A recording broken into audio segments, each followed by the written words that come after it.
আসসালামু আলাইকুম রহমতুল্লাহ। সম্মানিত প্রিয় বন্ধুরা, আশা করছি ভালো আছেন, সুস্থ আছেন।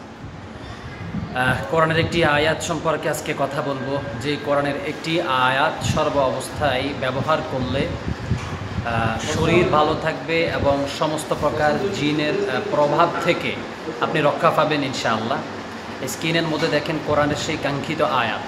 কোরআনের এই কাঙ্ক্ষিত আয়াতটিকে 5 ওয়াক্ত ফরজ নামাজের পরে পড়ে ডান হাতের তালুতে ফু দিবেন।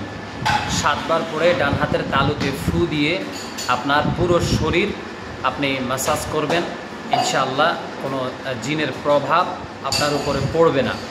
এবং সবচেয়ে ভালো হবে যদি আপনি এই আয়াতে কারিমাটাকে লিখে যদি নিজের সাথে ব্যবহার করতে পারেন, তাহলে সেক্ষেত্রে আপনার জন্য আরও ভালো হবে।